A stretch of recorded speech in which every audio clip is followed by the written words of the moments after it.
너는 그리스도 예수의 좋은 병사로 나와 함께 고난을 받으라. 병사로 복무하는 자는 자기 생활에 얽매이는 자가 하나도 없나니 이는 병사로 모집한 자를 기쁘게 하려 함이라. 경기하는 자가 법대로 경기하지 아니하면 승리자의 관을 얻지 못할 것이며 수고하는 농부가 곡식을 먼저 받는 것이 마땅하니라. 내가 말하는 것을 생각해 보라. 주께서 범사에 내게 총명을 주시리라. 내가 전한 복음대로 다윗의 씨로 죽은 자 가운데서 다시 살아나신 예수 그리스도를 기억하라. 아멘.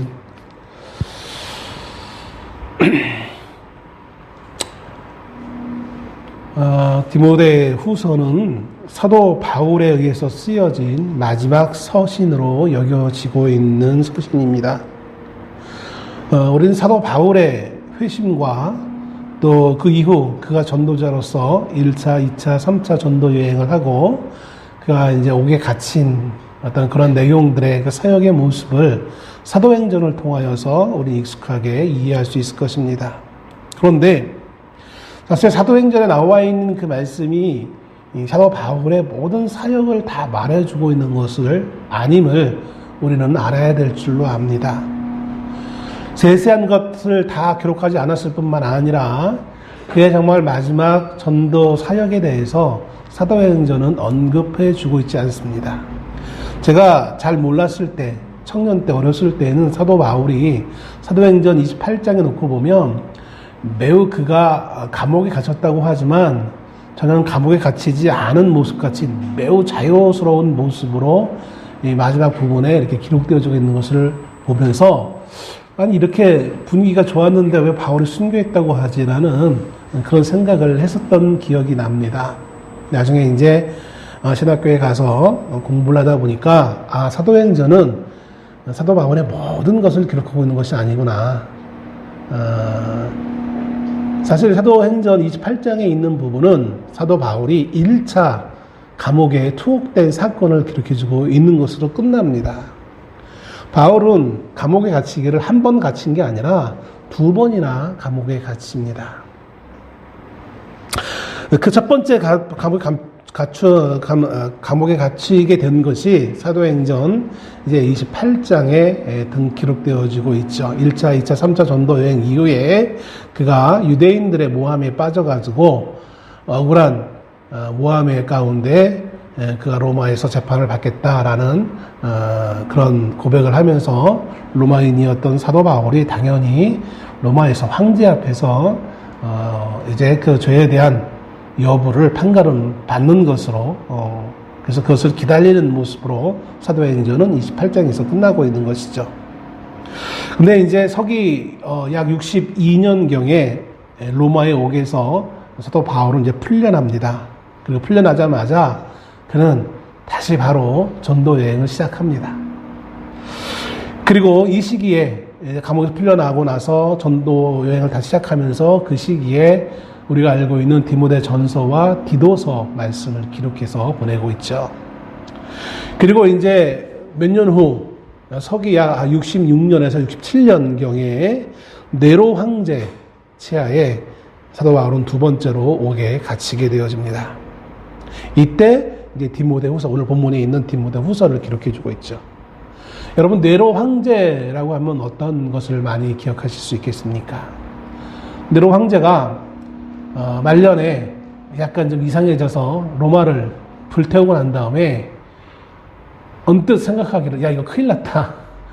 이 대도시를 전 세계의 중심인 이 대도시를 불을 이렇게 내서 수많은 사람들을 죽음에 이르게 하고 재산을 이렇게 만들었는데 이거에 대한 이 대가를 어떻게 치르면 좋을까 생각하다가 그렇지 누군가에게 전가시키자 그렇게 꾀를 얻게 되어집니다. 그래서 그 타켓으로 누구를 정하게 되어지냐면 그리스도인들을 예수 믿는 사람들을 타겟으로 정했죠. 그래서 그리스도인들이 불을 냈다 화제를 냈다 라고 소문을 내면서 마치 우리 일제시대에 그 일본의 관동 대지진 이후에 그 모든 원인을 이제 조선인에게 돌려서 일본인들이 조선인들을 많이 죽였던 것처럼 로마인들 스스로 믿는 자들을 색출해내서 죽이기도 하고 감옥에 갇히게 하는 어떤 그런 일들을 하게 되어지죠. 아마 수많은 그리스도인들이 그때 사로잡혀서 순교하게 되어집니다. 그리고 여기 아마 사도 바울도 포함되어지는 것을 보게 되어집니다. 네로 황제가 68년, 서기 68년 6월쯤에 죽었기 때문에 이제 두 번째 감옥에 갇혔던 사도 바울은 67년 이른 가을이나 68년 봄에 순교하게 되어집니다. 아마 그는 두 번째 이 감옥에 사로잡히면서 첫 번째와 다른 그러한 느낌을 받았던 것 같습니다. 우리가 디모데후서를 읽다 보면 후반부에 갈수록 그의 마음이 매우 어떻게 표현할까요? 그도 사람인지라 착잡하기도 하고 외로움을 느끼는 어떤 그런 모습이 표현되어지고 있는 것을 보게 되어집니다. 아마 사도 바울은 이제 그의 인생, 그의 사역이 이제 마지막에 왔음을 아마 느끼게 되어진 것 같습니다. 사실 사도 바울 두 번째 이 감옥에 갇히게 되어진 이 상황은 첫 번째 감옥에 갇혔던 그 상황과는 매우 다른 상황에 놓여져 있는 것을 보게 되어집니다. 물론 결과도 달랐지만 그 과정도 다릅니다. 첫 번째 감옥에 갇혔을 때는 방금 말씀드린 것처럼 이제 다시 풀려나가긴 하지만 두 번째 감옥에 갇혔을 때는 다시는 밖으로 나올 수 없는 순교에 처하게 되어지는 상황에 이르게 되어지죠. 그리고 그 과정도 참 다른 것은 첫 번째 로마의 감옥에 있었을 때에는 참 너무나 자유로운 어떤 그런 모습을 보이고 있는 것을 봅니다. 반면에 두 번째 감옥에 갇혔을 때는 미움받는 죄수였고 자신이 빌린 집에서 재판을 기다리는 그런 피고가 아니었습니다. 우리 사도행전 말씀을 보면 후반부에 보면 사도 바울이 재판 받기 전까지 매우 자유롭게 활동을 했어요. 감옥에 갇혀 있던 게 아니라 일종의 지금으로 보면 연금, 가택연금이에요. 바깥으로 나가지 못할 뿐인 것이지 자기가 빌린 집에서 자유롭게 사람들을 만나고 그들과 이야기를 나누고 그런 가운데 복음도 전하고 하는 어떤 그런 일들을 했던 것을 엿보게 되어집니다. 그러나 지금 두 번째 감옥에 갇혔을 때에는 바깥에서 자기가 빌린 집에서 있을 수 있는 것이 아니라 환경이 극도로 열악한 지하 감옥에 그것도 양발이 쇠사슬에 묶인 가운데 마치 흉악범처럼 갇혀있는 그러면서 이제 마지막을 대비할 수밖에 없는 그런 상황에 처해 있는 것을 보게 되었습니다. 비록 몇 년 차이가 나진 않지만 그래도 이제 나이 들고 지친 바울은 쇠약해질 대로 쇠약해졌고 그런 가혹한 옥중 생활 가운데에서 그럼에도 불구하고 그는 어렵게 구한 필기구를 통하여서 이제 디모데후서를 기록하면서 믿음의 아들이라고 일컬었던 디모데에게 이제 자신의 사역을 본받아 마침내 디모데도 그런 예수의 그 사역자로서 본분을 다할 것을 권하는 권면의 말씀으로 디모데후서를 기록해주고 있는 것을 보게 되었습니다. 4장 11절, 디모데후서 4장 11절에 보면 이렇게 기록하고 있죠. 누가만 나와 함께 있느니라. 그러니까 1차 감옥에 갇혔을 때만 해도 수많은 이름들이 언급되면서 바울이 많은 일들과 함께 했던 것을 보게 되어져요. 그런데 이제 이번에는 모든 일이 다 흩어졌어요. 물론 흩어진 데에는 복음을 전하기 위해 다른 지역으로 이제 사역지로 나간 사람도 있겠지만, 그래서 대표적인 데마 같은 사람은 이 세상을 사랑하여서 복음을 버리고 세상을 향해 갔다라고 말하는 것처럼 믿음을 저버리고 다시 이제 그리스도와 상관없는 그런 모습으로 변질되어진 사람도 있고, 많은 사람들이 이제 목숨을 때문에 자신의 목숨의 위기를 느끼면서 신앙을 포기하고 바울 곁에서 멀어지는 수많은 사람들이 있는 것을 보게 되었습니다. 그래서 그 주에 이제는 이제는 누가만 남아서 누가가 이렇게 바울이 불러주는 것을 대피라는 그런 상황에 놓여 있고, 그렇게 이제 디모데가 빨리 자신에게 좀 와서 만나줄 것을 어떤 기대하는 그런 말로서 기록하고 있는 것을 보게 되었습니다. 이 디모데후서에서는 바울은 지난 자신의 생애를 회고하면서 믿음의 아들이었던 디모데에게 역경과 환난 가운데에서 흔들림 없이 이 사명에 충성할 것을 권고하고 있습니다. 그리고 영적 싸움에서 기필코 승리할 것을 명령하고 있습니다. 당시 로마 전역에 믿는 그리스도인들을 잡아 가두고 순교에 이르게 하는 그런 핍박이 있는 가운데 많은 성도들이 그 신앙 가운데 흔들리기도 하고 매우 힘들어하는 그런 상황 가운데 그것을 능히 극복할 수 있도록 힘과 용기와 위로를 하는 그런 모습을 발견할 수 있는 것을 보게 되었습니다. 아마 바울이 이렇게 이 서신을 기록할 수밖에 없었던 이유는 디모데에게 그 모든 사역의 어떤 노하우를 알려주기 위한 것이라기보다는 그 당시 디모데와 또 디모데는 그럴 일이 없겠지만 그래도 주변에 있는 수많은 그리스도인들이 그 신앙의 위기 가운데 흔들리는 어떤 그런 모습을 바라보면서 그들을 좀 권면하기 위한 필요성을 느끼게 되어지고 그래서 이 디모데후서를 기록하지 않았을까라는 생각을 해보게 되어집니다. 사도 바울은 다메섹으로 가는 그 길에서 예수님을 만난 이후로 늘 변함없이 쉼없이 복음을 전하기 위해 남은 생애를 아낌없이 거기에 할애했던 것을 보게 되었습니다. 많은 이들을 만나게 되어지고 복음을 전합니다. 교회의 위대한 사도로서 많은 이들에게 영향력을 미치게 되었습니다. 그런데 또 다른 한편에서는 어떤 문제가 생기냐면 늘 바울이 가는 곳마다 꼬리표 같이 따라다니는 것이 있었는데 그것은 뭐냐면 바울이 정말 사도였느냐라는 것이었어요. 사도의 자격이 있느냐. 그가 예수님을 만났다고 하지만 그걸 누가 그를 증거자로서 증거할 수 있을 것이며 또 사도라는 그 직분은 아무나 할 수 있는 것이 아닌데 어떻게 바울을 사도라고 부를 수 있겠느냐. 예수님을 한 번도 만나지 않았던 사람이었는데 그를 어떻게 사도라고 할 수 있으며 그의 가르침을 어떻게 예수님의 가르침과 동일하게 여길 수 있겠느냐라고 하는 늘 의심의 꼬리표가 사도 바울을 늘 따라다니면서 사도 바울을 괴롭혔던 것을 보게 되었습니다. 사실 그 사도 바울의 그 사역이 정말 100% 세상적으로 봤을 때 성공적이었다라면 그런 의문도 아마 쉽게 잦아들어지지 않았을까라는 생각을 해보게 되었습니다. 그런데 사도 바울은 하여튼 이상하게 왜 그렇게 힘든 곳에만 찾아갔는지 몰라요. 1차 투옥 때에도 주변의 인물들이 전부 다 말리고 있는데 굳이 나는 아니야, 그래도 나는 가야 돼 라고 하면서 가는, 왜 그런 고집을, 성령이 알게 하셨는데 왜 그렇게 거역하고 갔느냐 라고 어떤 이들은 그렇게 꼬집으면서 비난했을 수도 있을 것이죠. 그리고 그렇게 사도라면, 하나 예수님의 위대한 사도라면 지금 그의 말년을 봐라. 말년이 얼마나 저렇게 초라하고 그 주변에 아무도 그를 돌볼 수 있는 그 어떤 한 사람도 남아있지 못하는, 누가 외에는 아무도 그 주변에 남아있지 않는 이 상황을 보면서 그가 정말 하나님의 사도라고 할 수 있겠느냐 라면서 그를 시기하고 조롱하며 비난하는 사람들이 분명히 있었을 것이라는 사실인 것이죠.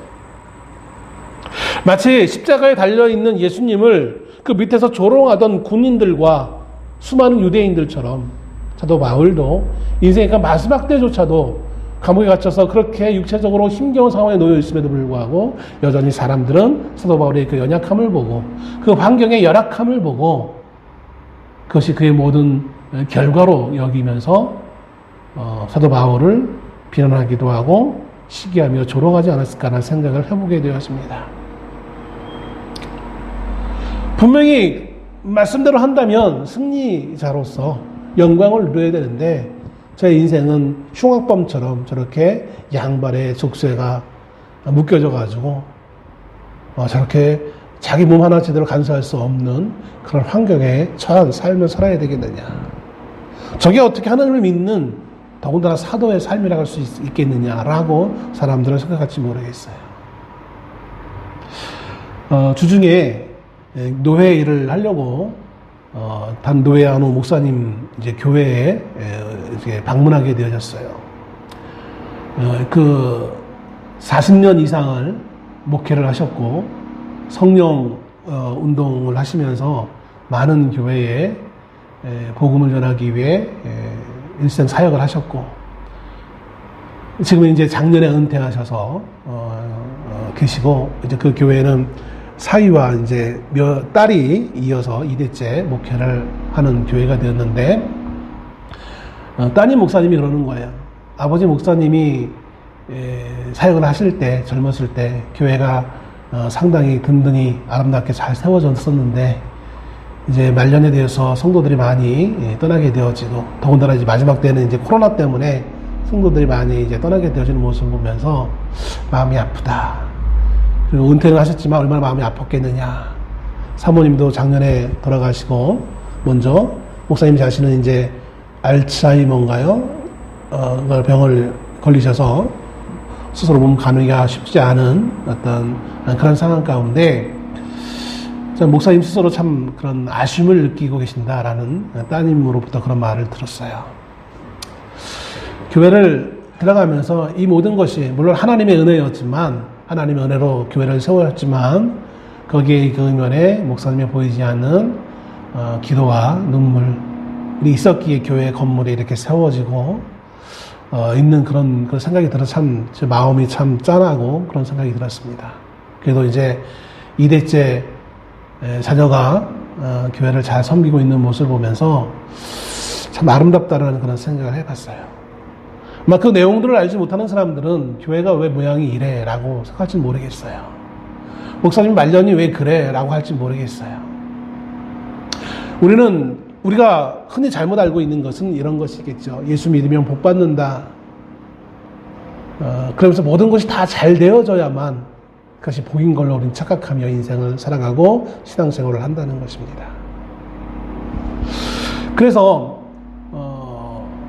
좋은 대학에 가야만 하나님의 은혜였고 지방대학을 가면 하나님의 은혜가 아니고 더군다나 떨어지면 그걸 완전히 버림받은 사람처럼 여기는 그런 한국 문화.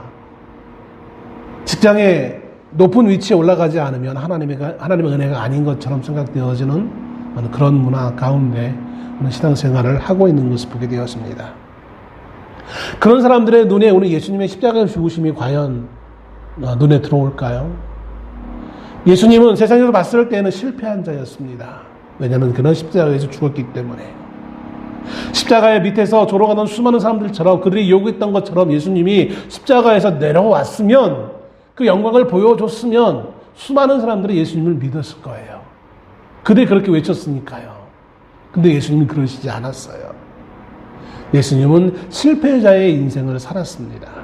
고난을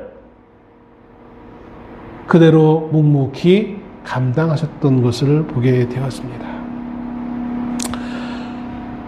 오늘 바울이 옥에 갇히고 많은 사람들로부터 비난과 조롱을 받을 만한 어떤 그런 상황까지 놓여 있는 것을 보면서 저는 참 사람들이 인간에 대한 기본적인 예의가 없다라는 생각을 한번 해봅니다. 오늘날 사람들은 인권에 대해서 말하고 있지만 우리 주변에 있는 사람들은 너무나 비인권적인 모습을 쉽게 보여주고 있는 것을 보게 되어집니다. 한정한 동안 우리 한국 사회에 너무나 많은 일들이 있었지만 너무나 익숙한 한 배우가 극단적으로 자신의 목숨을 끊은 그런 사건을 통하여서 많은 것들을 생각해 보게 합니다. 그 사람이 실제로 죄가 있고 없고의 문제가 아니에요. 그거는 나중의 문제입니다. 그 죽음을 어떻게 바라보느냐가 우리에게 정말 매우 중요한 자세가 아닐까라는 생각을 해보게 되어집니다. 듣기로 한 배우의 죽음을 기사화하고 있는 언론의 내용들을 보면 우리 대한민국의 언론과 외국의 언론이 얼마나 차이가 나는지 모르겠어요. 그러니까 성숙한 언론과 성숙하지 못한 언론의 차이가 아닌가라는 생각을 해보게 되어집니다. 외국의 언론들은 아마 한국 문화가 참 많이 세계적으로 유행한 많이 좀 전파된 것이 그런 걸 통해서 알 수 있는데 예전 같으면 한국 배우가 죽은 것에 대해서 외국 언론이 기록이나 했겠습니까?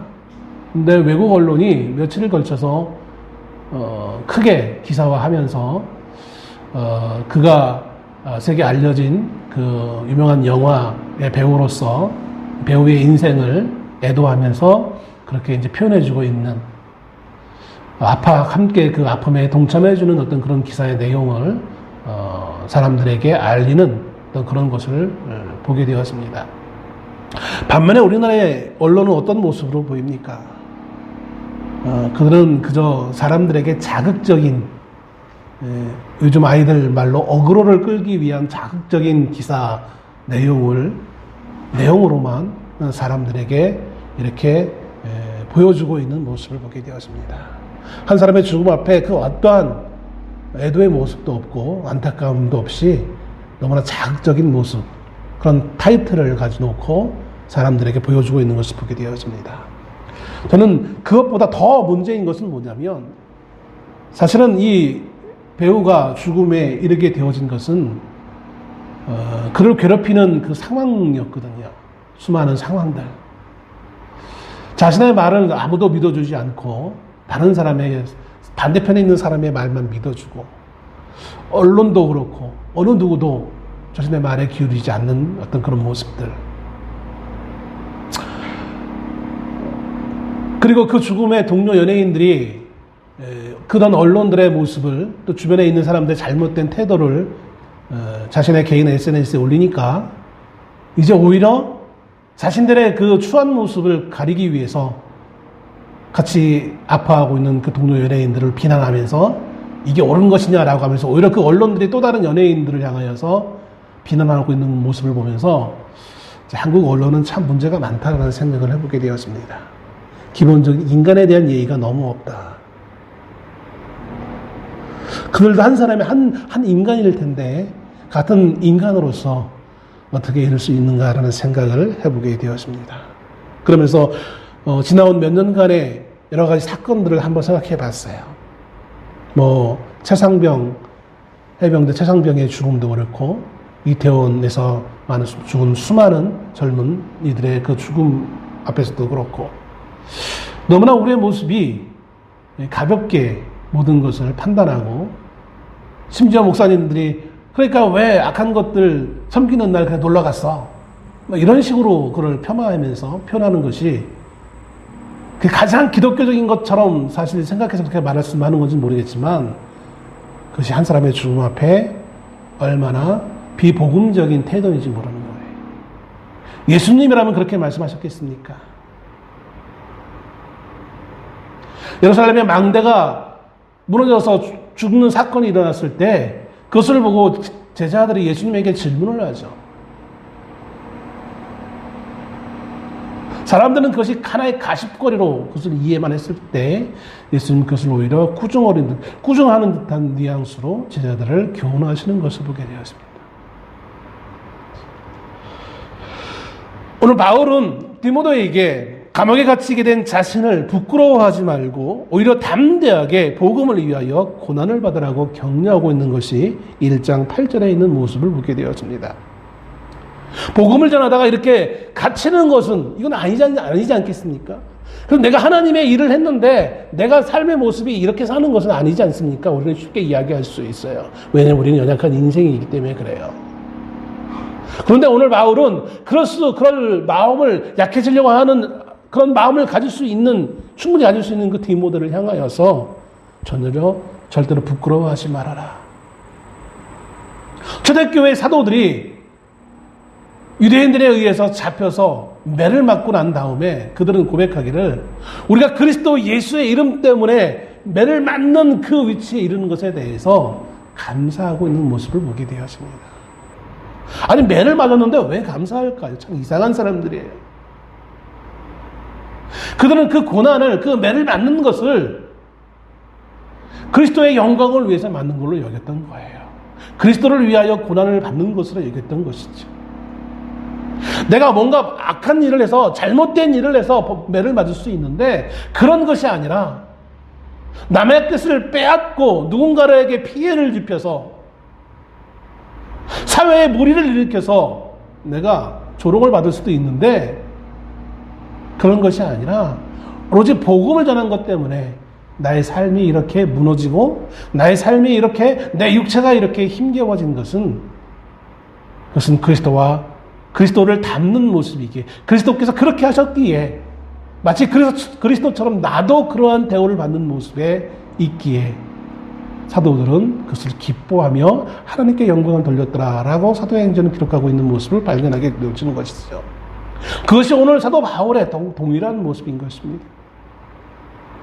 왜냐하면 복음을 위한 고난은 결코 실패가 아니라 영광스러운 승리이기 때문인 것입니다. 바울은 고난을 당할 때 그리스도를 생각하라고 권면합니다.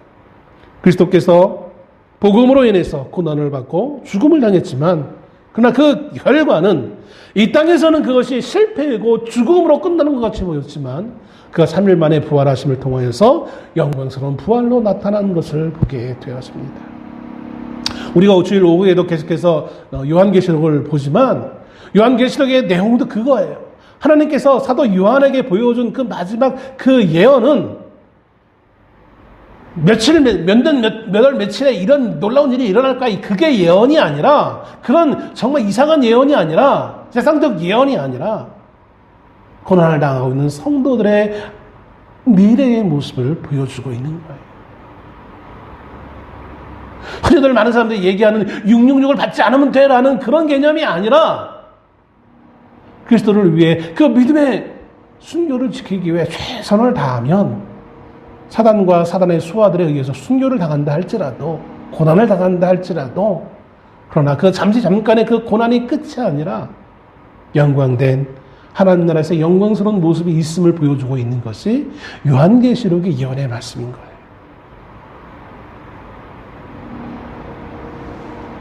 예수님과 사도들은 세상의 힘으로 모든 문제를 해결하려고 하지 않았어요. 복음은 세상의 힘과 방법으로 어떤 문제들을 해결하는 것으로 소개되고 있지 않은 것을 보게 되어집니다. 복음은 그저 예수 그리스도의 십자가의 죽으심을 전하는 것이었습니다. 오늘날 교회가 예수님과 사도들이 했던 방법이 아니라 세상과 같은 힘으로 어떤 능력으로 물질로 복음을 전하려고 한다면 그건 예수님의 방법이 아닌 것을 우리는 알아야 될 줄 압니다. 물론 물질이 필요하기도 하겠죠. 가난한 자들에게 또 해외에 약이 있어도 약을 쓸 수 없는 그런 사람들에게 그 약을 주기 위해서는 물질도 필요하겠죠. 그러니까 물질이 주가 되어져서는 결코 안 된다는 것이죠. 본문은 3가지의 비유를 들어서 성도들이 세상 가운데서 어떻게 살아가야 되는지를 교훈하고 있습니다. 오늘 본문에 나와 있는 이 3가지의 비유를 통하여 고난을 이겨내면서 우리가 성도로서의 삶을 살기를 사도 바울은 디모데에게 또 이 서신을 읽고 있는 우리 모두들에게 권면은 또 교훈을 하고 있는 것을 봅니다. 그러면 그 3가지의 비유는 어떤 것일까요? 첫째는 그리스도 예수의 좋은 군사로서 살아가는 모습인 것입니다. 오늘 2장 3절에 너는 그리스도 예수의 좋은 병사로 나와 함께 고난을 받으라 라고 말씀합니다. 예수 믿는 우리 모든 이들은 예수 그리스도의 좋은 병사인 것입니다. 예수 그리스도의 병사라고 표현하지 않고 굳이 좋은 병사라고 말하고 있어요. 그리스도 예수에 의해서 부름받은 모든 이들은 다 병사인데 나쁜 병사, 좋은 병사로 이렇게 나중에 나눠질 것이 아니라 누구나 다 그리스도 안에 있는 모든 이들은 다 좋은 병사예요. 요즘 군대 가면 뭐 A급 병사 전 잊어먹었어요. 민우가 뭐라고 그러는데 무슨 전사 뭐 하면서 막 이렇게 얘기하던데 군대에서는 그렇게 나눌 수 있어요. 얘가 A급이고 얘가 B급이고 얘는 관심병사고 뭐 하면서 그 급수를 나누면서 그럴 수는 있어요. 예전에는 뭐 중학교를 졸업하지 못하면 군대도 못 갔잖아요. 근데 요즘은 뭐 그런 것까지는 이제 없어진 것 같더라고요. 하도 이제 군인 숫자가 부족하니까. 병사로 모집을 하되 얘는 좀 쓸만한 병사, 얘는 쓸모없는 병사, 세상은 여러 가지 세상의 조건을 가지고 그것을 판가름해서 그렇게 그 사람에게 굴레를 씌웁니다. 그런데 예수의 군사는 누구나 다 A급 병사 어떤 병사는 관심 병사가 아니라 누구나 다 A급 병사, 좋은 병사라고 먼저 시작하고 있는 것을 보게 되었습니다. 그러면서 좋은 병사로 부름받았기에 근데 참 희한한 것은 고난을 받으라라는 거예요. 어떻게 보면 병사와 고난은 뗄래야 뗄 수 없는 그런 관계가 있어요. 병사로 부름받는, 군인으로 부름받는 것 자체가 이미 고난을 전제하고 있는 거잖아요. 저 훈련을 받아야 되는 것이고, 그 훈련이 편한 훈련이라고 보면 그 어떤 훈련이라도 편한 훈련이 어디 있겠습니까? 다 힘든 훈련이잖아. 이 중에 고난이지. 병사라는 것은 분명히 고난을 전제하고 부름받은 것입니다. 앞에서 말한 바울의 명령을 감당하는 데서 반드시 고난은 따를 수밖에 없다는 것입니다. 바울은 그가 복음을 전하기 위해 평생 복음을 전하면서 늘 거짓 교사들, 유대인들을 통하여서 계속해서 위협과 실제적인 핍박을 받으면서 그 고난 가운데 평생을 살아왔던 것을 보게 되었습니다. 그것을 피할 수가 없었어요. 그렇기에 바울은 디모데에게 고난받는 것을 두려워하지 말고 그것을 기꺼이 감당하라라고 말씀합니다. 그러면서 이렇게 말합니다. 병서로 복무하는 자는 자기 생활에 얽매이는 자가 하나도 없나니 이는 병서로 모집한 자를 기쁘게 하려 함이라. 예수 믿는 자를 병사라, 좋은 병사로 비유했을 때 먼저 우리가 생각해야 될 것은 이걸 것 같습니다. 첫째는 부르신 이가 누구냐는 것입니다. 병사로 부른 자가 누구냐라는 것을 우리가 명확히 그 정체성을 이해해야 될 줄로 압니다. 방금 말씀드렸던 것처럼 바울과 디모데는 그리스도 예수의 좋은 병사로 부름받았다라고 말씀하고 있습니다. 우리를 부르신 이는 바로 예수 그리스도이십니다. 우리를 부르신 이가 누군지를 정확히 알아야 우리는 그 병사로서의 그 직무를 온전히 이해할 수 있을 것입니다. 나를 위해 내가 스스로 자원한 것이 아니에요. 하나님이 우리를 친히 우리를 부르셨어요. 그러기에 오늘 우리는 나를 부르신 그분의 기쁨을 위해서 살아가야 되는 거예요. 오늘 병사로 부름을 받으면서 우리는 요즘은 너무나 자유스러워져가지고 병사가 이렇게 말하면 꼰대라고 할지 모르겠지만 요즘 군대 가면 휴대폰도 다 하고 너무 자유롭잖아요. 옛날 같았으면 이해할 수도 없는 정말 현상이잖아요. 물론 요즘 청년들이 그렇게 어렸을 때 자라왔기 때문에 그걸 아마 제지한다면 그나마 그 군대에서 견디기가 쉽지 않을 거라는 그런 생각은 들어요. 그나마도. 그거라도 없으면 자라온 환경이 옛날보다 다르기 때문에 아마 견디지 못할 것 같아요. 아무튼 그럼에도 불구하고 오늘 병사가 내가 병사로 부름받았는데 나만을 위해서 살아간다면, 나만을 위해서 복무한다면 그것이 어떻게 병사일 수 있겠습니까? 그러므로 누가 부르셨는지를 알아야 된다면 두 번째는 그 부르신 그분을 위해서 그분의 그분을 기쁘게 해야 한다는 사실을 우리가 명심해야 될 줄로 압니다. 여러분, 대한민국의 위정자와 또 정치인들은 누가 세운 겁니까? 대통령이 위대해서 능력이 있어서 대통령 스스로 자기가 이렇게 대통령이 된 것입니까? 너무나 지고지고한 높은 위치에 있기에 내 마음대로 다 하면 된다라고 생각해야 하는 것이 옳은 것입니까? 그렇지 않잖아요. 국민에 의해서 선출되어진 거예요. 그러면 국민을 기쁘게 해줄 수 있어야 되는 거예요. 그 국민 가운데는 내 마음에 드는 국민도 있고 내 마음에 들지 않는 국민도 분명히 있을 거예요. 내 마음에 드는 국민을 위해서만 하는 것이 대통령의 위치는 아니겠잖아요. 예수 그리스도를 믿는 우리는 바로 우리를 부르신 하나님을 기쁘시게 하기 위해 살아가는 존재들입니다. 내 이익을 위해서 살아가는 존재가 아니라 나를 부르신 하나님을 위해 살아가는 존재해야 된다는 사실인 것입니다.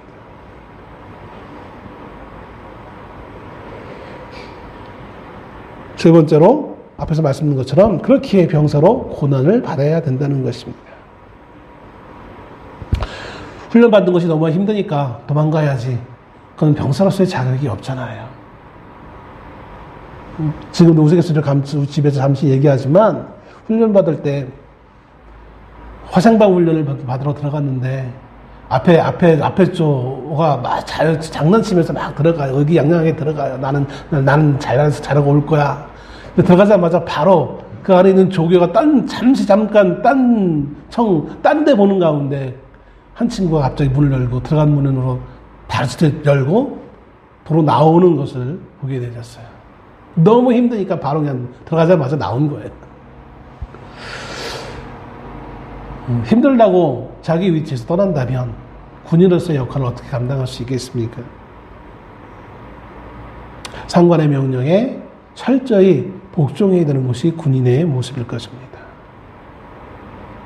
그리고 마지막으로 네 번째, 군인의 일로 부른 자는 자기 일에 얽매이지 않는다라고 말하고 있습니다. 이 병사라는 것은 지금 우리의 관념으로 본다면 좀 이해하기 힘든 그런 내용도 없지 않아 많아요. 그런데 로마 시대의 병사로 우리가 생각한다면 아마 좀 더 체감을 하기 쉽지 않을까라는 생각을 해보게 되었습니다. 우리도 직업 군인이 있긴 있지만 로마 시대에는 전 100% 직업 군인이잖아요. 전쟁 시에는 전쟁터에 나가서 싸우지만 전쟁이 없을 때 그 모든 생활은 자기 스스로가 감당해야 되는 거예요. 심지어 전쟁터에 나가 싸울 그 무기도 자기 자신이 준비해야 되는 거예요. 그게 얼마나 힘들겠어요. 그래서 아마 노략, 약탈이 허용된 것 같아요. 내일이 지금 바쁘니까 나는 전쟁터에 나갈 수 없습니다라고 할 수 없는 게 군인의 모습인 거예요.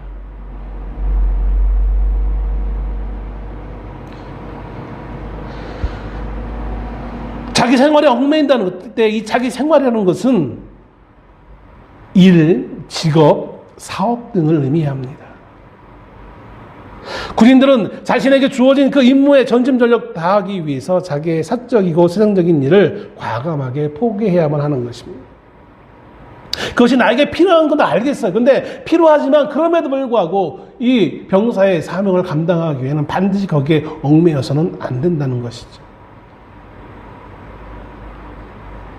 두 번째로 성도를 비유하는 두 번째 비유는 경기하는 자입니다. 5절 말씀입니다. 경기하는 자가 법대로 경기하지 아니하면 승리자의 관을 얻지 못할 것이며, 그리스도인을 경기하는 자라고 표현합니다. 근데 경기하는 자인데 어떤 측면을 가지고 말씀하시냐면 법대로 경기하는 자인 것입니다. 운동선수들은 그 대회에 나아가기 위해 수많은 훈련을 반복적으로 합니다. 그래서 이제 마침내 경기장에 쓰게 되어지죠. 아무리 뛰어난 선수라 할지라도 그 경기에 법칙대로 하지 않으면 그는 승리자가 될 수 없는 겁니다. 승리자가 마지막 그 월계관을 받을 수 있는데 그 월계관을 받을 수 없는 거예요. 아무리 제일 빨리 달렸다 할지라도 법대로 하지 아니하면 그에게는 승리자의 관을 주어지지 않는 것입니다. 변칙이라고 하죠. 변칙술수라고 하죠. 또 우리는 일생을 살아가면서 편법을 많이 얘기합니다. 편법으로 잘해야 그게 사람이 융통성이 있는 거야 라고 우리들은 말을 합니다. 그러나 믿음의 법에서는 결코 그 어떤 편법도 하나님은 허락하시지 않는 거예요. 하나님의 방식대로, 하나님의 방법대로 하는 거예요.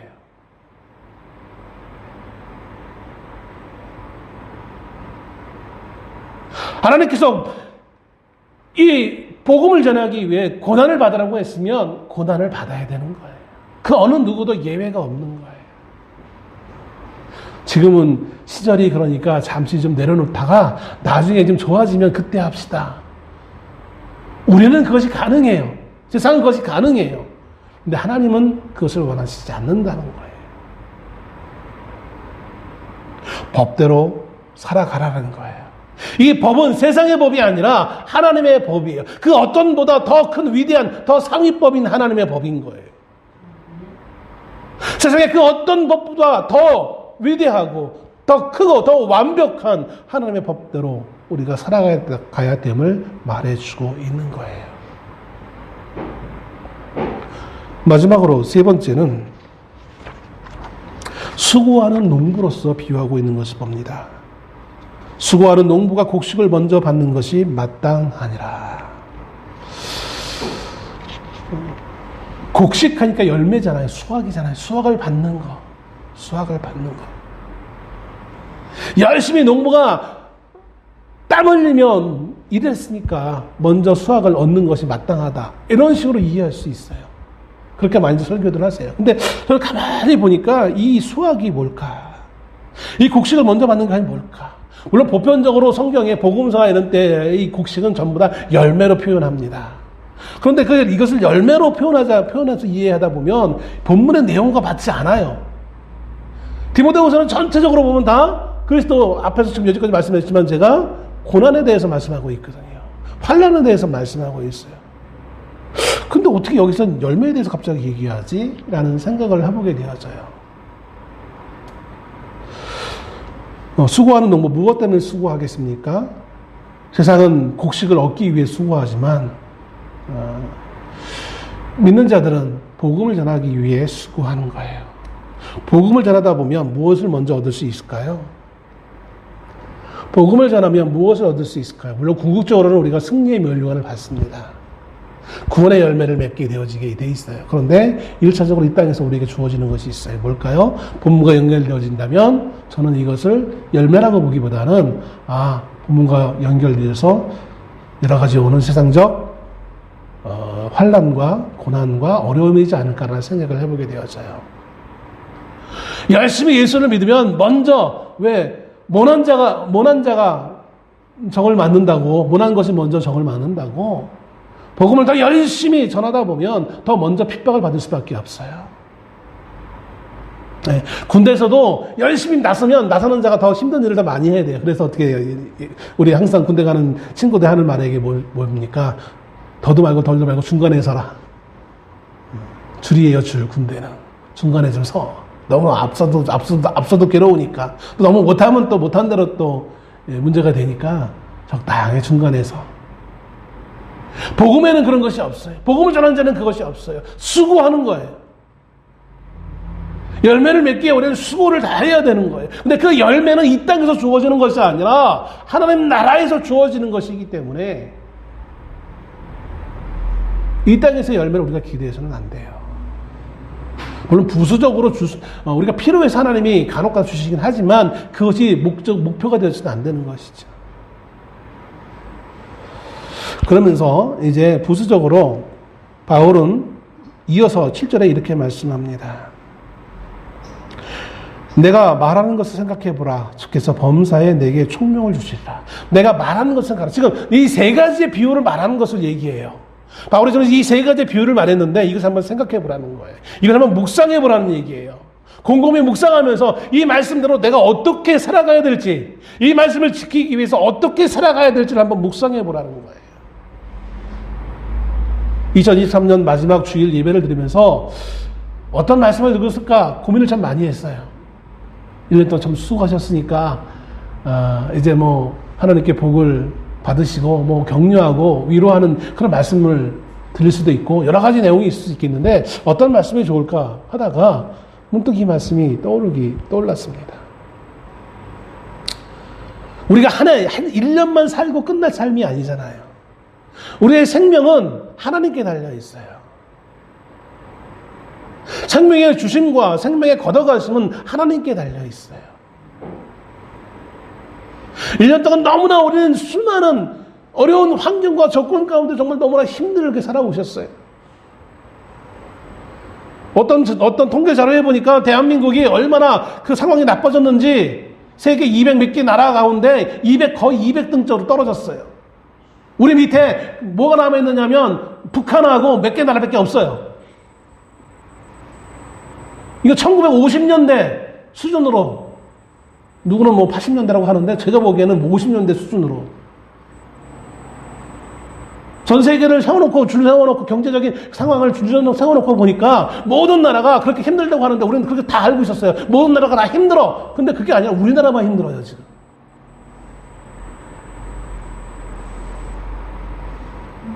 실제 전쟁을 겪고 있는 나라, 몇 나라.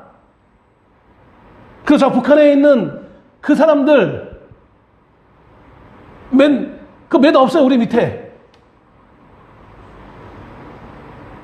세상에나. 그러니 얼마나 우리가 힘겹게 살아왔습니까? 그러니 이제 2024년대는 우리에게는 정말 꿈과 같은 낙원이 펼쳐집니다. 라고 위로하면 참 좋겠는데, 현실은 그게 아니에요. 그리고 우리의 현실은 보여지는, 눈에 보이는 현상에 매여 있는 것이 아니라, 성경 말씀하고 있는 우리의 싸움은 이 세상의 혈과 육의 싸움이 아니요, 보이지 아니하는 것과의 싸움이에요. 영적인 싸움이에요. 우리의 육체가 편안하다 할지라도 우리의 영혼은 계속해서 보이지 않는 그 영적인 존재와 싸우고 있는 순간순간을 맞이합니다. 우리가 느끼건 느끼지 않건 간에 나는 이제 믿기 시작한 지 몇 달 안 돼서 잘 몰라요. 몰라도 어쩔 수 없어요. 우리는 늘 영적인 싸움을 싸우고 있는 하나님의 군사들이에요. 군병들이에요.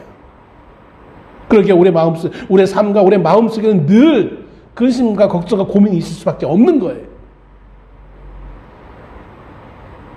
문제는 우리가 어떻게 이 상황 가운데 어떻게 살아가야 되는가?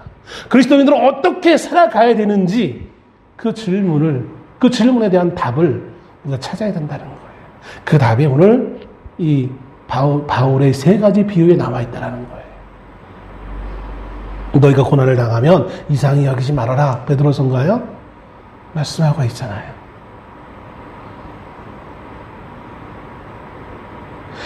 8절에 내가 전한 복음대로 다윗의 씨로 죽은 자 가운데서 다시 살아나신 예수 그리스도를 기억하라. 중요한 것은 뭐냐면 예수 그리스도를 기억하라라는 거예요. 왜 기억해야 됩니까? 예수님도 그렇게 사셨다는 거예요. 예수님도. 만왕의 왕이신 예수님도 이 땅에서 사실 때에는 그렇게 사셨다라는 거예요. 무리를 가르치고 몇 개 안 되는 떡과 물고기로 수많은 사람들을 먹이셨던 그 능력을 가지신 그 예수님조차도 그 능력대로 살지 아니하시고 고난받으시며 자신을 부르신 하나님의 그 뜻을 그분을 기쁘시게 하기 위해 이 땅에 자신의 모든 권세와 그 모든 즐거움을 내려놓고 고난받는 삶을 살기를 주저하지 않으셨다라는 거예요. 그럴 때마다 하나님은 때를 따라 그런 삶을 살고 있는 그리스도 예수와 함께 하시며 그 예수 그리스도에게 남이 알지 못하는 평안과 기쁨을 가지시도록 하셨다라는 거예요. 그것이 예수님의 삶이에요. 겉으로 보기에는 단지 고난받는 삶이야로 이렇게 이해할 수 있겠지만 그러나 그 이면에는 그 고난받는 삶 가운데 하나님이 그에게 주신 놀라운 평안과 기쁨의 요소가 분명히 있다라는 거예요. 그러니 두려워하지 말라는 거예요. 중요한 것은 우리의 삶의 모습이 우리의 좀 형편이 고난과 어려움과 힘겨움에 있다 할지라도 우리가 누구와 함께하고 있느냐는 거예요. 나 혼자 있느냐, 나의 가족과 함께 있느냐, 내 친구와 있느냐, 내 마음에 맞는 친구와 함께하는 것도 물론 좋겠죠. 내 사랑스러운 가족들과 함께하는 것도 늘 기쁘겠죠. 힘이 나겠죠.